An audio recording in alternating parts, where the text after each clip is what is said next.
भीड़ नहीं होने से लर्निंग लाइसेंस के लिए एक दिन में ही आवेदक की स्क्रूटनी और फोटोग्राफी के साथ टेस्ट प्रक्रिया पूरी। 66 दिनों के बाद रांची में मंगलवार को ड्राइविंग लाइसेंस बनवाने का काम शुरू किया गया। डीटीओ कार्यालय में लर्निंग लाइसेंस के लिए 23 लोगों का स्लॉट बुक किया गया था। इसमें से 21 लोग ही पहुंचे। वहीं ड्राइविंग लाइसेंस के लिए 9 लोगों का स्लॉट बुक किया गया था, पर टेस्ट के लिए मोरहाबादी मैदान में 8 लोग ही पहुंचे।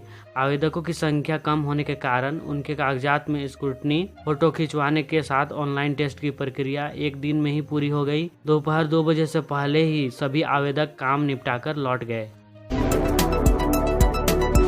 ब्लैक फंगस का प्रकोप, कैबिनेट की मुहर। झारखंड में ब्लैक फंगस महामारी घोषित, रिम्स को बनाया नोडल सेंटर।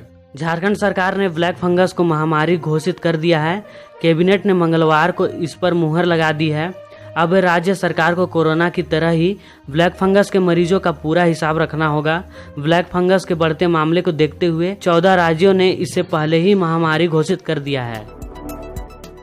चाकू की नोक पर 4 युवकों ने आधी रात तक स्कूल में किया रेप। 2 बजे रात को बीच सड़क पर छोड़कर फरार हुए। खूंटी में 2 युवतियों के साथ गैंगरेप हुआ है। 4 युवकों ने चाकू की नोक पर इसके साथ दुष्कर्म की घटना को अंजाम दिया गया। इसके बाद 2 बजे रात को युवतियों को बीच सड़क पर छोड़कर फरार हो गए। सुबह स्थानीय लोगों की मदद से दोनों ने पुलिस को घटना की जानकारी दी। सिनेमा हॉल, क्लब, बार, मल्टीप्लेक्स बंद रहेंगे। रविवार को बंद रहेगी सभी दुकानें। सीएम ने कहा खतरा अभी नहीं टला है। झारखंड में अगले सप्ताह के लिए अनलॉक 3 जारी रहेगी। 1 हफ्ते के लिए चल रही सभी पाबंदियां पहले की तरह चलती रहेगी। मौजूदा हालात को देखते हुए आपदा प्रबंधन की बैठक में इसका फैसला लिया गया है। इसमें झारखंड में स्वास्थ्य सुरक्षा सप्ताह, आंशिक लॉकडाउन को 1 जुलाई तक के लिए बढ़ाने का फैसला लिया गया है। सीएम हेमंत सोरेन को फिर मिली धमकी। पुलिस जांच में जुटी। 3 बार पहले भी मिल चुकी है धमकी। झारखंड के सीएम हेमंत सोरेन को एक बार और धमकी भरा मेल मिला है। ये सेक्रेटरी टू सीएम के ईमेल पर भेजा गया है। इस बार जान से मारने की धमकी के साथ साथ गाली गलौज भी है। यह चौथी बार है जब मुख्यमंत्री को ईमेल के माध्यम से धमकी भेजा गया है। पुलिस ने ईमेल आईडी के आईपी एड्रेस का पता लगा लिया है। ईमेल का आईपी एड्रेस कर्नाटक का मिला है। आईपी एड्रेस के अनुसार आरोपित विक्रम गोधराई है। झारखंड हाईकोर्ट में मौखिक रूप से कहा, सदर अस्पताल के काम में किसी प्रकार की कोताही बर्दाश्त नहीं की जाएगी। सदर अस्पताल रांची में 500 बेड चालू नहीं करने के मामले में दाखिल अवमानना याचिका पर बुधवार को सुनवाई हुई। सुनवाई के दौरान अदालत में मौखिक रूप से कहा गया कि भविष्य में सदर अस्पताल में काम में किसी प्रकार की कोताही बर्दाश्त नहीं की जाएगी। अगर कोई भी कोर्ट के आदेश का अनुपालन नहीं करता है तो उसके खिलाफ अवमानना का मामला चलाया जाएगा। झारखंड की पहली महिला ओलंपियन निक्की प्रधान के घर का रास्ता ऐसा कि बरसात में पैदल चलना भी मुश्किल। खूंटी जिले के मुरहू प्रखंड के हेसला गांव की रहने वाली हैं, लेकिन इनका गांव आज भी वैसा ही है जैसा 27 साल पहले था। बरसात में पैदल चलना भी दुश्वार है। नालियों का गंदा पानी रास्ते में बहता है। चापानल के आसपास गंदगी का अंबार लगा रहता है। बिजली की भी ऐसी स्थिति है कि आंखें रात में बिजली की रोशनी देखने के लिए तरस जाती है। जबकि इस जिला में कई मंत्री भारत सरकार व झारखंड सरकार में रहे, लेकिन किसी की इस गांव की ओर अब तक नजर नहीं गई है।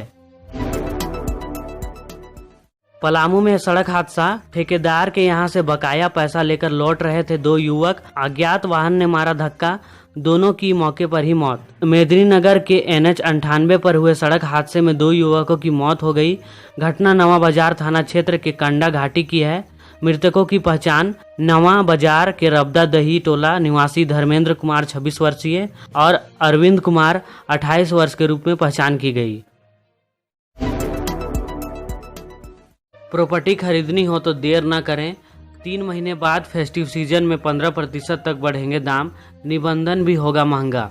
कोरोना महामारी ने लोगों के रहन सहन का तरीका पूरी तरह बदल दिया है। साफ स्वच्छ वातावरण और वर्क फ्रॉम होम की वजह से अपना घर की जरूरत बढ़ गई है। किराए की जगह अधिकतर लोग अपनी जमीन या फ्लैट लेने के विचार कर रहे हैं, लेकिन कहीं अधिक रेट तो कहीं पोजीशन में देरी और कहीं जमीन के विवाद की वजह से लोग तत्काल में पैसा फंसाने में संकोच कर रहे हैं। राज्य में ऑक्सीजन की किल्लत को दूर करने के लिए पीएम केयर फंड से मिलेंगे 4,630 ऑक्सीजन कंसंट्रेटर, 38 पीसीए प्लांट लगाए जाएंगे। झारखंड में जहां कोरोना की दूसरी लहर लगभग दम तोड़ने की स्थिति में है, तो केंद्र और राज्य अब तीसरी लहर में जुट गया है। दूसरी लहर में सबसे ज्यादा किल्लत ऑक्सीजन की हुई थी। इसके मद्देनजर इस बार अस्पतालों में ऑक्सीजन की भरपूर व्यवस्था की जा रही है। इसके तहत झारखंड के अस्पतालों में 38 पीसीए प्लांट की स्थापना के बाद अब 4,630 ऑक्सीजन कंसंट्रेटर मिलेंगे। आखिरकार राज्यपाल की मंजूरी के बिना ही नई नियमावली के तहत झारखंड जनजातीय सलाहकार परिषद टीएससी बना दी गई। मुख्यमंत्री हेमंत सोरेन पदेन अध्यक्ष और कल्याण मंत्री चंपई सोरेन पदेन उपाध्यक्ष बनाए गए हैं। 19 सदस्य परिषद में 15 विधायकों को सदस्य बनाया गया है। इसमें झामुमो के 7 विधायक, कांग्रेस के 5 विधायक और भाजपा के 3 विधायक शामिल हैं। वहीं जनजातीय वर्ग से आने वाले 2 लोगों को मनोनीत सदस्य बनाया गया है। विशेष आमंत्रित सदस्य का अभी मनोनयन नहीं बनाया गया है। सरायकेला में हाईवा ने महिला को कुचला। सरायकेला खरसावां अंतर्गत सरायकेला टाटा मुख्य सड़क पर दुर्घटना हुई है। इसमें एक महिला की मौत हो गई। घटना दुगनी के बजरंगबली मंदिर मोड़ की है। यहां बाइक के पीछे बैठी महिला गिरने के बाद तेज रफ्तार वाहन ने उसे कुचल दिया, जिससे घटनास्थल पर ही उनकी मौत हो गई।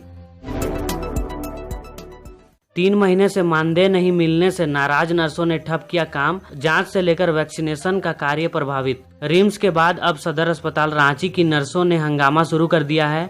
बुधवार की सुबह से ही सैकड़ों की संख्या में यह सिविल सर्जन कार्यालय में जमा होकर हंगामा कर रही हैं। इनका आरोप है कि इनसे काम कराकर 3 महीने इनके वेतन का भुगतान नहीं किया गया है।